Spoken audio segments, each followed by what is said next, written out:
Est-ce qu'il n'y a pas des sujets qui fâchent, des sujets que les gens n'aiment pas, notamment en ce qui concerne l'histoire du Cameroun? Vous avez un ouvrage Nouvelle interdite. Là-dedans, enfin vous dites, c'est un ouvrage que vous avez rédigé il y a déjà pas mal de temps et qui a été réédité. Nouvelle interdite. Combien d'ouvrages ont été écrits sur ce que certains considèrent comme le génocide Bamileke, sur l'incendie du marché Congo, l'utilisation du napalm, entre autres? Combien d'ouvrages? Est-ce qu'il y en a vraiment? Est-ce qu'il y en a suffisamment? Et même le train de la mort. Il y en a. C'est pour ça que je vous dis tout à l'heure que ce n'est pas parce que vous n'avez pas vu ça en circulation ici, chez vous, ou que vous n'avez pas eu ça entre les mains que ça n'existe pas. Et c'est ça le drame. Disons que la contradiction, les Camerounais, ce sont des gens c'est-à-dire qui travaillent, que ce soit le travail au champ, que ce soit le travail au niveau intellectuel. Les Camerounais, il ne faut pas s'amuser. Hein. Quand vous venez quelque part dans un pays, là, vous voyez un noir là qui est très très fort là. Souvent, c'est un Camerounais. Je me rappelle, moi j'étais encore un jeune enseignant à l'université, à Lyon. Il y avait à l'époque 3 noirs qui enseignaient. Il y avait Moulin, le professeur Moulin, qui enseignait à la fac de sciences. Il y avait Ngango, le professeur Ngango, qui enseignait en économie. Il y avait moi qui enseignais en lettres.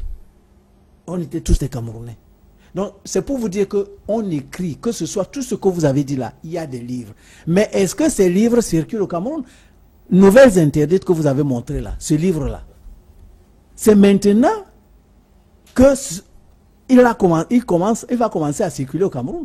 C'est un livre que j'ai écrit entre 1970 et 1975, c'est-à-dire 10 ans après les indépendances, pour raconter ce qui se passe, ce que je vois à cet âge-là. J'étais très jeune. Ce livre a été publié en France en 1978, à Lyon. Professeur, est-ce que les intellectuels africains et camerounais particulièrement ne devraient pas prendre à bras le corps ces préoccupations autant que les préoccupations politiques qui sont au devant de la scène tous les jours? Moi, j'ai pris à bras le corps cette préoccupation-là. Parce que vous dites que j'ai écrit 70 livres, c'est vrai, mais il n'y a pas que les livres, il y a tous les articles. Les articles, c'est des centaines. Bon, et puis les conférences internationales pour défendre tout cela. Donc on prend à bras le corps. Mais comme je vous dis, pourquoi, quand vous voyez comment moi je travaille depuis pratiquement cet âge de 17 ans, et qu'au Cameroun même, un Camerounais ne peut pas vous dire qu'il a tenu un de mes livres entre les mains. Ça veut dire qu'au niveau politique, il y a un problème. Au niveau de c'est-à-dire la politique, la circulation de l'information, la circulation du livre. Et puis après, le Camerounais va vous dire, quand vous dites, ouais, le livre il coûte combien? 7500. Ouais, 7500. C'est beaucoup. Hein. Après, il fait comme ça et après il laisse. Mais le même Camerounais, il va acheter 2 bouteilles de whisky là tout de suite après. Le même, hein. Bon, ça veut dire que lui-même, il ne sait même pas à quoi ça sert. C'est-à-dire que la connaissance, il n'a pas compris que la connaissance, c'est ça même qui fait qu'il peut être riche financièrement. Il n'a pas encore compris ça. Pour lui, il peut être riche autrement. Mais professeur, vous êtes assez prolifique en termes de publication. Est-ce que vous pensez qu'il est de la responsabilité des gouvernants de publiciser vos ouvrages alors que l'écrivain lui aurait pu le faire? Je me souviens qu'en 2010, par exemple, l'ouvrage est un des ouvrages les plus vendus au Cameroun. En 2010, je n'ai pas le sentiment que c'est le gouvernement qui a publicisé cet ouvrage, mais c'est l'écrivain qui s'est débrouillé pour mettre son ouvrage dans l'espace public et le public l'a adopté et l'ouvrage a été très bien reçu, était très bien perçu. Je voulais compléter dans à qui revient cette responsabilité finalement? Voilà, je voulais compléter dans ce que vous venez de dire. Vous parlez du livre de Ateba Ene. Enfin, c'est vous qui le dites, professeur. Non, c'est ça que vous voulez dire. Oui. Tout à fait. Bon, c'est un garçon qui est très dynamique et qui est vraiment investi dans les médias. N'est-ce pas? Il est beaucoup investi dans les médias et c'est par cela. Mais ce n'est pas tout le monde qui a cette faculté. Vous avez des écrivains qui écrivent très bien. Je ne sais pas si vous avez lu les livres de Mongo Betty. Mongo Betty, c'est excellent. Mais quand Mongo Betty devait faire une lecture, vraiment, ce n'était pas ça. Donc, on ne peut pas avoir toutes les qualités Et c'est pour cela qu'il y a un État, il y a un gouvernement dans un État pour canaliser les choses. Quand vous allez à Paris, est-ce que c'est concevable que vous allez à Paris et que dans une librairie ou dans les bibliothèques, vous ne trouvez pas les livres écrits par les Français? Ce n'est pas eux qui font ça individuellement. C'est une structure, c'est un gouvernement. Il y a des ministères de la culture qui ne dorment pas, mais qui font ça dans ces pays-là. Il y a des ministères de l'éducation. Oui, mais professeur, on peut compléter Je voudrais l'information. tout simplement qu'on s'entende que l'écrivain est là pour écrire. Le reste, en réalité, ce n'est pas son problème. Il faut qu'il ait une maison d'édition. La maison d'édition, ce n'est pas lui.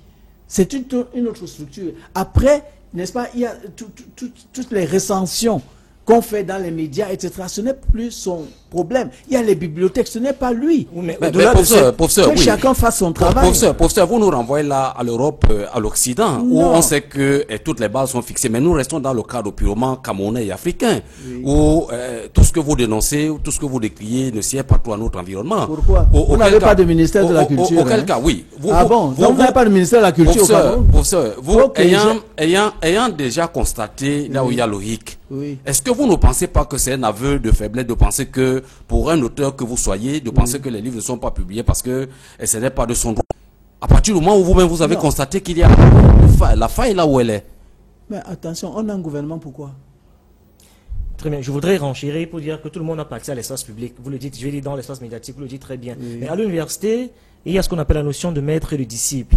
C'est-à-dire qu'un enseignant d'une certaine stature a la capacité de fédérer un certain nombre de disciples, c'est-à-dire d'étudiants autour de lui, pour qu'il soit acquis à sa cause. Je dis, au-delà de l'espace médiatique, je pense qu'il est tout à fait possible de susciter un certain engouement d'une classe étudiantine pour les publications qui, eux, pourront contribuer à leur tour à relayer les publications du professeur. Ce qui permettrait que le livre ait une certaine visibilité. Par exemple, les livres fait partie, c'est une structure économique.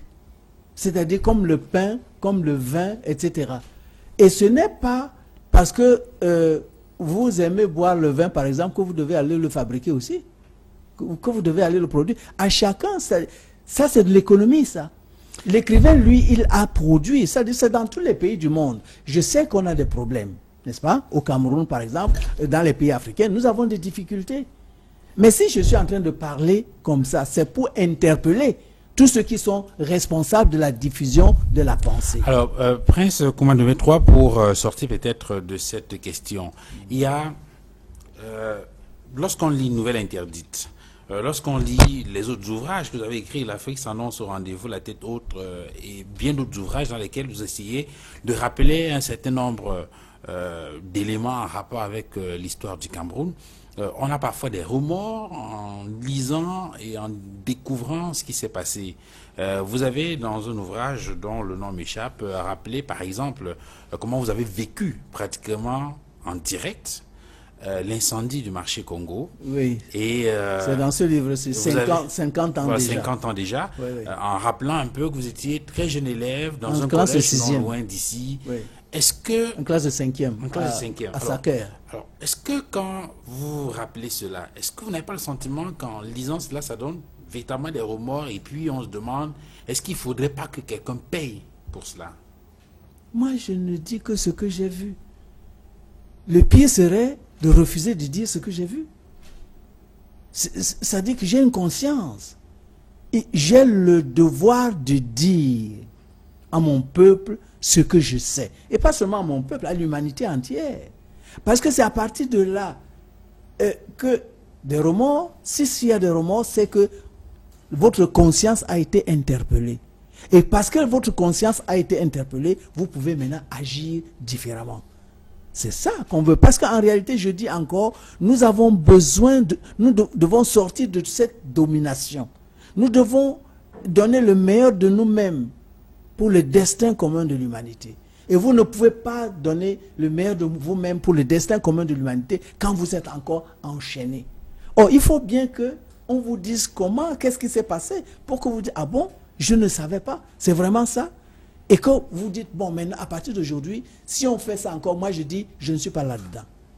Je lisais encore l'article du quotidien Le Messager, je crois dans sa parution de ce vendredi, où on écrivait, je crois, le confrère écrivait le génocide que la France refuse de reconnaître au Cameroun.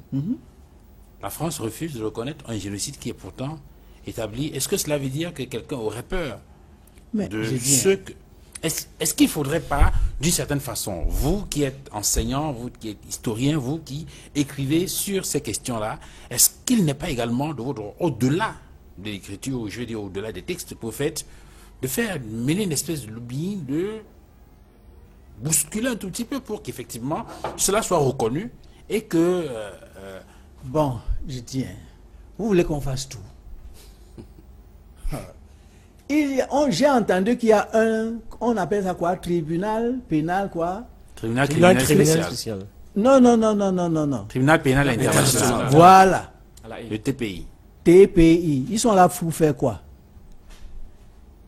Tout le colonialisme qu'il y a eu, ils ont déjà...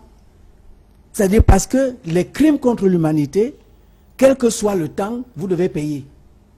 Vous avez appelé ça quoi? TPI. Tribunal pénal international. Hein? TPI, n'est-ce pas? Hein? Colonialisme et le néocolonialisme. Pourquoi est-ce que jamais ils n'en ont parlé? Ils sont là pour poursuivre les Africains. Il faut arrêter. C'est-à-dire que nous sommes aujourd'hui, il faut qu'on se parle face à face. Vous comprenez? Ce génocide Bamileke là, pourquoi ils n'en parlent pas? Et que les Français qui sont les responsables soient devant cette cour. Pourquoi? C'est pour cela que je ne veux pas de leçon de morale de ces gens-là. Ça suffit. Tout l'esclavage, qui est responsable? Pourquoi est-ce que tous ces gens-là, n'est-ce pas, il n'y a aucun tribunal là-dessus? Pourquoi? S'ils sont donc sincères, il faut que tous ces gens soient poursuivis. Et Christian Taubira s'est battu en France pour que l'esclavage soit reconnu comme étant un crime contre l'humanité. Reconnu, mais qui a payé? C'est une intellectuelle qui s'est battue. Ça oui, veut dire que ce n'est pas impossible. Oui, en France, oui, d'accord, mais qui a payé? Mais qui a payé? Et là, ce que je veux dire par là, parce que ce qui s'est passé, les crimes, étaient des crimes organisés et prémédités contre nos populations. C'était des génocides organisés. Et tant que, au niveau international, on ne se saisit pas de ces questions-là, ça veut dire qu'il y a un manque de crédibilité. Pourquoi vous dites que c'était organisé et prémédité? Prémédité. Wonderful. Moi, je voudrais en arriver pour ça. Pardon? L'esclavage n'était pas prémédité, le colonialisme n'était pas prémédité. On veut bien comprendre comment. Et même moi, je vais un peu continuer. Vous dites aujourd'hui que il faut que les autres payent de ces histoires.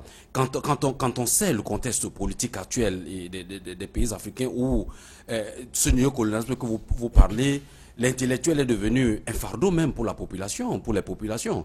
Parce que comment vous allez nous expliquer que vous, professeur Komandoumbé, demain vous êtes président de la République, l'aval de l'Europe, de l'Occident, et la population est mise de côté. Vous parlez aujourd'hui de restitution, vous parlez aujourd'hui de revendication, mais qui doit le faire à partir du moment où les populations elles-mêmes ne sont pas au fait, ne sont même pas associées dans ces décisions-là?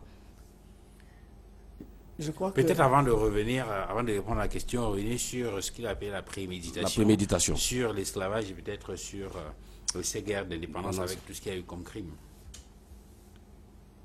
Mais je dis, enfin, je sais, j'ai pas très bien compris où vous voulez. Pourquoi est-ce que cette démarche était préméditée? Pourquoi c'était prémédité? Oui. Oui. L'esclavage était prémédité. Quand Christophe Colomb est arrivé en Amérique, qu'est-ce qu'il a dit? Il y a un livre de Guy de Beauchère qui décrit ça très bien, où il y avait son livre de bord. Il dit, ouais, ces gens sont tellement gentils et accueillants qu'il suffit de quelques soldats pour les maîtriser et maîtriser leur territoire. C'est ce qu'il a dit dans son livre de bord. Et c'est ce qui s'est passé. Et vous voulez me dire que ce n'était pas prémédité? Il parle de l'Amérique. Je parle de l'Amérique. Oui. Ce n'est pas ces Européens-là qui sont venus, qui ont envahi l'Amérique du Nord et l'Amérique du Sud. Combien de peuples autochtones, les Indiens, qui sont présidents de la République aujourd'hui dans ces pays-là? Et vous me dites que ce n'était pas prémédité et organisé? Et quand, qu'est-ce qu'on a vu à un moment là, n'est-ce pas? quand ces Européens qui sont allés s'installer là-bas, ils ont dit maintenant que non, nous on est déjà bien ici, hein. On ne veut plus dépendre de l'Europe. C'est-à-dire que vous là, vous vous débrouillez.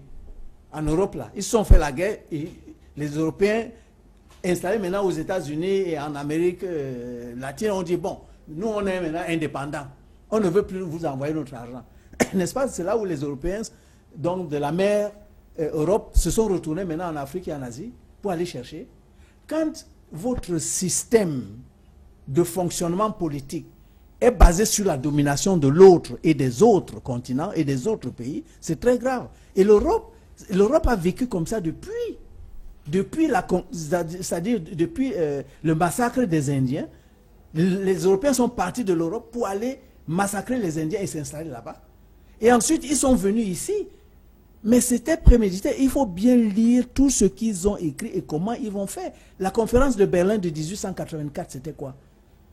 La conférence de Berlin, s'il n'y avait pas eu la conférence de Berlin à 1884, peut-être qu'on aurait déjà eu la Première Guerre mondiale à cette époque-là. Oh, c'est là où Bismarck a dit non, on ne va pas se faire la guerre à l'extérieur. Autour d'une table, là, on s'entend et on voit comment on va partager l'Afrique, là. Ils n'étaient pas encore vraiment ici. Mais ils ont d'abord conçu, prémédité autour d'une table comment ils vont faire maintenant pour que tous ils viennent faire la guerre au même moment aux Africains. Étant déjà donné qu'on a partagé que toi, ta zone d'influence ici, toi, ici, etc. C'est donc du prémédité et de l'organiser. Et quand les Africains se sont battus avec les Oumyobé, etc., pour qu'ils soient quand même, qu'ils jettent ce colonialisme dehors. Comment ils ont fait? Ils ont encore prémédité pour que non. Les Africains, là, il ne faut pas que... De Gaulle, qu'est-ce qu'il a fait? Général de Gaulle, il a dit, bon, vous voulez l'indépendance? Bon, on va vous donner. Il vient de dire, attends, il ne faut pas accepter l'indépendance avec lui.